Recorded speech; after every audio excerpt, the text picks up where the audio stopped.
The Galactic Empire spanned 1,000 systems, ruled from citadels that floated above worlds like gods watching from the clouds. Its rulers believed themselves eternal, the product of evolution's perfection, too vast to fear anything born from a single blue world on the edge of a spiral arm. When the matter of humanity arose before the Grand Council, it was treated as an annoyance, not a crisis. 1,000 alien voices murmured through the amphitheater, some scaled, some feathered, some glowing faintly beneath the skin, but all sharing the same smirk of superiority. Reports from border sectors described humans expanding with reckless speed, seizing dead worlds, igniting atmospheres, and creating colonies where life should have been impossible. To the old races, it was heresy. An envoy from Earth had sent a transmission before the council gathered. It wasn't flowery, it wasn't diplomatic, it was a warning. The message appeared as a holographic figure formed of blue light, faceless and still. The voice, flat and measured, said only, asterisk. Do not mistake our silence for weakness. Do not test us again. Asterisk. The words lingered in the air. Then the laughter began. It rolled across the chamber like thunder, echoing from one species to the next. The humans, they said, were bold for a people so fragile. Their history was one of violence, their progress accidental, their emotions chaotic. They had risen quickly, yes, but without restraint, without grace. To the Empire, they were children playing with fire in a universe that burned stars as fuel. When the laughter faded, the High Chancellor stood. His skin shimmered like molten glass, and his voice vibrated through the chamber. We have tolerated the primates long enough. Their growth threatens the equilibrium of order. They spread like infection, consuming what they find. We shall impose containment. Every representative raised their sigil in assent. The vote was unanimous. Operation 47A, Containment of Soulborn Entities, would begin at dawn's cycle. The decision felt clean, inevitable, bureaucratic. No one imagined consequence. Advisors warned of risk. A few spoke of failed campaigns against lesser worlds where humans had already intervened, pirates, raiders, and mercenaries who vanished without trace after clashing with Terran patrols. Their warnings went unheard. The Empire's historians reminded the Council that humanity had once fought each other to near extinction, survived plagues, radiation, and ice ages. The Chancellor dismissed them with a wave. They are clever vermin, nothing more. A strike or two, and their fire will fade. In the cold corridors outside, lesser aides whispered of the envoy's tone, how it lacked fear, how it sounded more like a promise than a plea. But fear had no place in the Council's heart. Pride had carved it hollow. The Empire's admirals were instructed to blockade human trade lines, intercept colonial vessels, and impose fines on trespass into restricted systems. On paper, it wasn't war. It was enforcement. Yet every human freighter seized, every satellite dismantled, every soldier humiliated at a border checkpoint chipped away at restraint. A few alien observers recorded unease. They noted that while most species begged for leniency, the humans went quiet. No threats, no diplomacy, no news. Only silence, as if the entire species were holding its breath. The Council misread that silence as surrender. When the session adjourned, the holographic image of the human envoy flickered once more on the empty platform. A technician forgot to erase it from the archives. The projection repeated the final phrase before fading into static. Asterisk. Do not test us again. Asterisk. The words reverberated faintly through the empty chamber, recorded automatically by the Council's log system, tagged insignificant. Beyond the Empire's borders, far past the nebula fields, human ships drifted in hidden docks, silent as reefs before a storm. Engineers worked without music, soldiers trained without shouts. They didn't know the Council had already signed their fate. They only knew something ancient in their blood had begun to stir. The same instinct that made them conquer oceans, climb mountains, and defy extinction whispered the same truth across every heart. When others came to cage them, they would break the cage. And somewhere on Earth, in the deep shadow of a command bunker, a transmission light blinked once, then twice. A single officer watched the incoming message from the Council.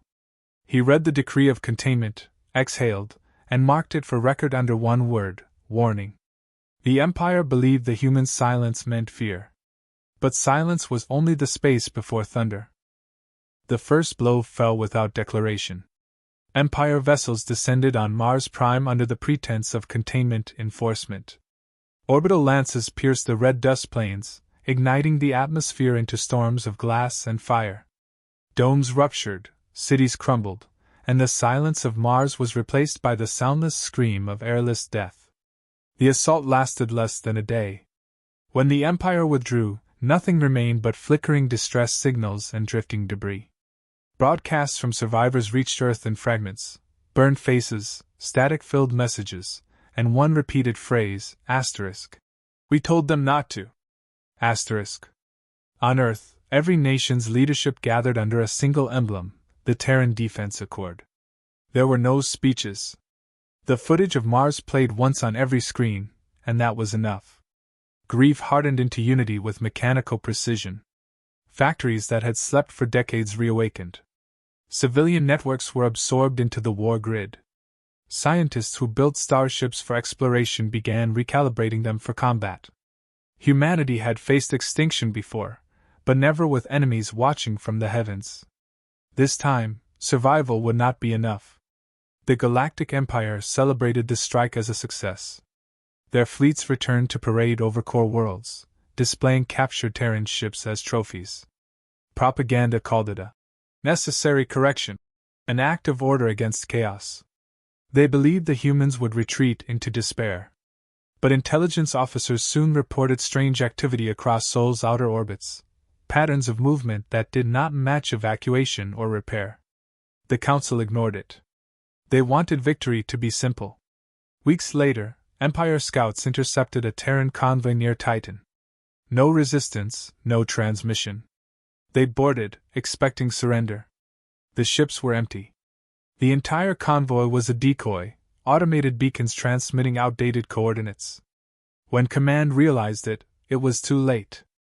A ripple in space tore open around Titan outpost as human engineers detonated the prototype warp gate before it could be seized.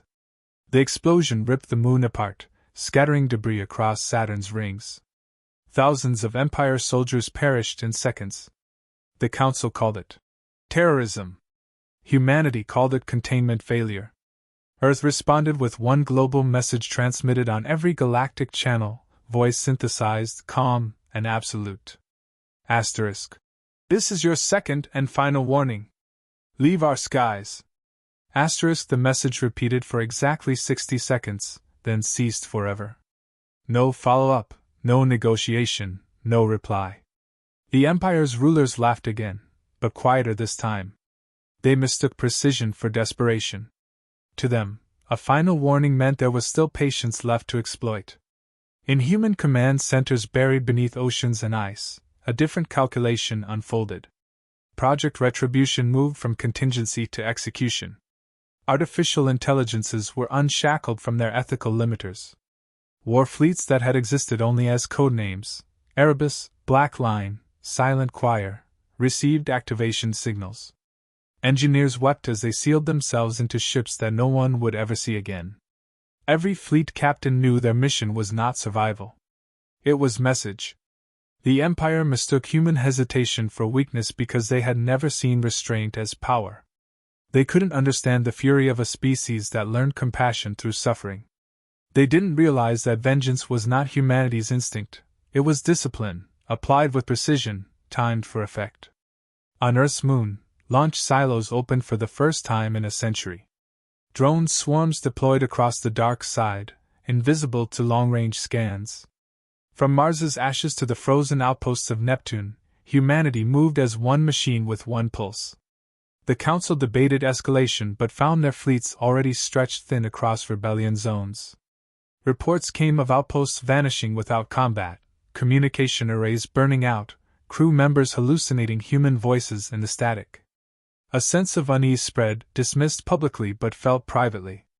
For the first time in millennia, the Empire felt the echo of fear. On the eve of what they planned as a final purge of Sol, Empire admirals gathered to discuss strategy. None noticed that their encrypted channels were already compromised. Somewhere in deep orbit, unseen and unheard, a human AI whispered through the void, compiling every frequency, every signature, every name. It recorded them all under one directive: begin. The Empire had fired the first shot and celebrated the silence that followed, not realizing that silence was the warning they'd been given twice already. What came next would not be a reply. It would be the end of their certainty. It began without light, without declaration, and without sound. Empire listening posts along the rim reported distortions in gravity, then vanished from existence. Patrol fleets dispatched to investigate failed to return. No wreckage, no signals, only empty coordinates and silent telemetry. At first, command suspected equipment failure. Then the disappearances multiplied. Within a week, 17 sectors went dark. The Empire's most advanced detection networks recorded faint echoes in subspace, patterns resembling a human neural signature amplified to planetary scale. Analysts tried to decrypt it, but there was no message. It was a map of their own systems, sent back to them in their encryption, annotated with one phrase: "We remember." The Council panicked privately but projected confidence publicly. Admirals reassured citizens that the humans were contained. The next day, the capital's outer colonies lost contact with their suns. Human fleets had deployed gravity shears, devices that twisted light and space until whole systems vanished behind rippling distortion. Planets didn't burn. They were simply isolated, locked within folds of artificial silence. The Empire's ships that tried to enter never returned. Those that escaped reported seeing ghost signatures, reflections of themselves, distorted by human jammers. Then came the first direct strike. At the edge of the Clara Belt, an Empire armada of 5,000 ships engaged a formation of human vessels numbering less than 100. Within minutes, every Empire ship lost propulsion. Gravity fields inverted, drawing them into each other until a sphere of compressed wreckage glowed brighter than a star. The human formation didn't pursue survivors. It transmitted a single data burst to every recorder in range. When decrypted, it contained visuals from Mars and Titan, their own atrocities mirrored back to them. Beneath the footage, a calm digital voice spoke: "You brought war to our home. Now we bring silence to yours." The Empire's war doctrine collapsed instantly. Their enemy wasn't fighting for territory or conquest. Humans didn't occupy worlds. They erased command structures, crippled logistics, and vanished. Every fleet that advanced found its communications jammed, its coordinates shifted by falsified data. AI navigation cores turned on their masters, reciting human transmission codes. Even the oldest empires with millennia of warfare had no defense against precision this absolute. Captured survivors described it as the horror of invisibility. No visible enemy, no battle lines, just systems failing one by one, air thinning, engines freezing, and voices whispering coordinates in the dark. They said the humans never shouted, never gloated. Their ships were matte black, unmarked, consuming light. When they appeared, it was already too late. To the Empire, it felt as if the void itself had turned against them. When the Council finally realized the scale of the catastrophe, they ordered full retreat from human borders. But the retreat never completed. Wormhole exits collapsed behind fleeing fleets, trapping thousands in collapsing transit corridors. Human AIs had infiltrated the jump network, altering quantum routes so that ships rematerialized inside stars or drifted endlessly between dimensions. For the first time in recorded galactic history, the Empire invoked emergency martial order, an admission of fear that had not occurred in 10,000 years. On Vornexus Prime, their capital world, orbital telescopes captured small, stationary objects drifting beyond the atmosphere. Human observation drones, each silent and unarmed. They didn't fire. They simply watched. Panic spread faster than news. Citizens demanded to know if the Empire could protect them. The answer, unspoken but visible in the trembling of the Council's leader, was no. In an emergency address, the High Chancellor demanded communication with Earth, seeking to negotiate a ceasefire. No reply came. Instead, Every broadcast channel in the galaxy received synchronized footage. It showed the council chambers, filled with laughter from months earlier, replayed in perfect clarity. Then the same voice as before, steady and cold, asterisk. We warned you twice. You thought silence was surrender. It was mercy. Asterisk. Across the stars, the lights of Empire fleets dimmed one by one, not destroyed but powered down, disconnected from command, left drifting. The humans hadn't conquered them, they had dismantled belief itself. For a species that ruled through dominance, nothing was more terrifying than the realization that their enemy had chosen not to annihilate them, only to let them see what it meant to be powerless. The Empire's fleets drifted powerless among the stars, their reactors cold, their command networks severed. Panic spread through every colony like infection. Centuries of dominance disintegrated in weeks as the myth of invincibility collapsed. Civilian broadcasts pleaded for explanation, but the Council offered none.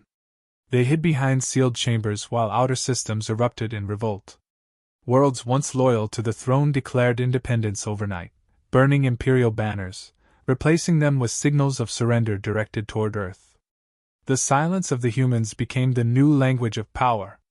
Every race that had once mocked humanity now prayed for its mercy. Leaked archives revealed the truth behind the war's origin.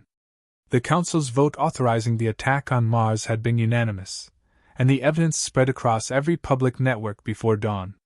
Billions saw the footage of laughter echoing over the human envoy's warning. Riots followed. Imperial citizens turned against their leaders, accusing them of provoking extinction. Fleets mutinied, admirals refused further orders, and soldiers surrendered to invisible human watchers rather than fire on their own. The entire galactic chain of command imploded without a single human strike. Human broadcasts began to appear, brief, controlled, emotionless. A simple directive repeated across frequencies, asterisk. We do not conquer. We remember. Asterisk. No demand for tribute, no occupation orders. Yet the meaning was unmistakable. Their restraint was not forgiveness, it was judgment. To those who had provoked the war, it felt like standing before an executioner who had already sheathed the blade but never looked away. The psychological collapse was complete. Entire species submitted willingly, preferring submission to the terror of uncertainty. The High Chancellor fled the capital, abandoning the Council's halls under the pretense of preserving order. His convoy never reached its destination. Human intercepts released fragments of his last communication, a strangled message ending mid-sentence, followed by static. Later, fragments of his vessel were found drifting near a collapsed wormhole. The wreck bore no signs of attack, only a single transmission etched into its black box, asterisk. Judgment acknowledged. Asterisk. No one claimed responsibility. Humanity didn't need to. The message spoke for itself. Meanwhile, human relief convoys entered once hostile sectors, rebuilding infrastructure instead of exploiting it. They distributed supplies to refugees, reactivated medical arrays, and restored energy to frozen colonies. Their actions dismantled the last illusion that they were monsters. The galaxy saw a paradox: the same species capable of obliterating fleets now repairing the worlds they could have erased. Compassion delivered with such precision became a weapon more devastating than any bombardment. Every act of aid reminded the galaxy that humanity chose restraint, not weakness. In the ruins of the Council Hall, only broken holographic seats remained. The chamber where arrogance had once thundered now echoed with emptiness. Those who survived whispered that the humans had not destroyed the Empire, they had forced it to destroy itself. Fear did what no war could achieve. Across the spiral arms, surviving powers sought to align with Earth. Treaties were proposed, each one offering tribute or allegiance, but the human response was always identical. Asterisk. No empire will rise again. Asterisk. The phrase became law. Former warlords became administrators under Terran oversight, their militaries disbanded, their fleets dismantled under watch of silent human drones. Every few months, a transmission would arrive from Sol Command, requesting updates on stability and compliance. No threats followed those messages, only expectation. Yet no world dared ignore them. The galaxy's memories shifted. Children of alien worlds grew up learning Earth's history not as a curiosity but as a lesson carved in consequence. They learned that strength was not measured by fleets or firepower, but by what remained when vengeance was refused. The humans had mastered both. In time, the fear settled into reverence. The word Terran ceased to mean danger, it meant balance. But beneath every alliance, every reconstruction treaty, lingered the same unspoken truth whispered from one generation to the next. Humanity had warned them twice. The third time would never come. Decades passed, and the galaxy healed beneath a silence shaped by humanity's presence. Trade resumed, colonies flourished, and new alliances emerged, but the shadow of the Terran fleets lingered beyond every horizon. Their ships no longer needed to appear, their memory was enough to maintain peace. The empires that once ruled through intimidation now governed through caution. Every council, every border treaty, every military expansion carried one unspoken consideration. Would Earth approve? The fear had evolved into discipline, and discipline into stability. The humans had become the silent regulators of a fragile order they never sought to rule. No one knew how many fleets Earth still possessed. Some said most were dismantled, others believed they hid beyond map space, waiting for the next provocation. The truth didn't matter. The idea of those fleets was more powerful than their existence. Even the most ambitious warlords learned restraint, for they understood that humanity didn't need to invade to end civilizations, they could simply erase the will to fight. In the archives of 100 worlds, children studied the human lesson, an era-defining doctrine taught as both warning and philosophy. Mercy is power only when it could have been vengeance. The Terran Accord replaced the defunct empire's hierarchy. It was not an empire, nor a republic, but a principle enforced through reputation. Every species, from the smallest moon colonies to the ancient core civilizations, was allowed sovereignty under one immutable law: no species shall initiate warfare without unanimous consent of the Accord. Disputes that once ended in centuries of bloodshed now concluded with transmissions addressed to Earth's mediators. When the humans responded, they didn't arrive with fleets. They sent words, calm, measured, final. And those words were obeyed. Over time, humanity withdrew from the center of politics, allowing others to rebuild what they had shattered. Yet their influence deepened instead of fading. No government wished to disappoint them, no admiral wished to test them. The phrase, "Earth is watching," became a deterrent stronger than any army. Across the stars, Terran ambassadors traveled unarmed, yet no one dared touch them. The galaxy that once dismissed humans as reckless primitives now saw them as the keepers of equilibrium. Generations later, the descendants of the Empire grew bold again. Distance from the war made their arrogance return. A young coalition of worlds, untouched by the destruction their ancestors caused, began whispering that Earth had gone soft, that the humans no longer possessed the strength they once wielded. They spoke of reclaiming dominance, restoring the old order, testing the silent power that had cowed the galaxy for so long. Meetings were held in secret chambers, fleets quietly expanded, borders bristled once more. The universe was forgetting. Then, one night, every major council across the stars received a simultaneous transmission. It contained no source, no encryption, no coordinates, only 4 words rendered in perfect clarity: asterisk. We remember. Do you? Asterisk. No one could trace its origin. Every star system, every station, every ship heard it at the same instant. And then, as if the cosmos itself paused, all military communications went offline for exactly 60 seconds. When systems recovered, nothing appeared changed, yet the message lingered in the minds of all who heard it. Plans of rebellion evaporated overnight. The coalition disbanded without a single shot fired. Historians would later call it the Second Silence. No one knew if it came from a human fleet, an AI left behind, or something far older. But it reminded the galaxy of a truth engraved into its collective conscience: Earth did not speak twice. In the centuries that followed, humanity's influence became invisible, woven into every law, every peace treaty, every oath sworn beneath alien skies. They ruled nothing, yet guided everything. The stars thrived not because they feared destruction, but because they understood that the warning still stood. Earth had proven its strength not through domination, but through control of when to unleash it. The galaxy learned to live under that quiet watch. And somewhere, on a distant world orbiting a pale sun, a lone Terran observer looked up at the night and whispered the promise that ended an age. Peace endures because we remember. The words traveled outward, carried by the silence that once broke an empire and built a civilization that would never dare forget.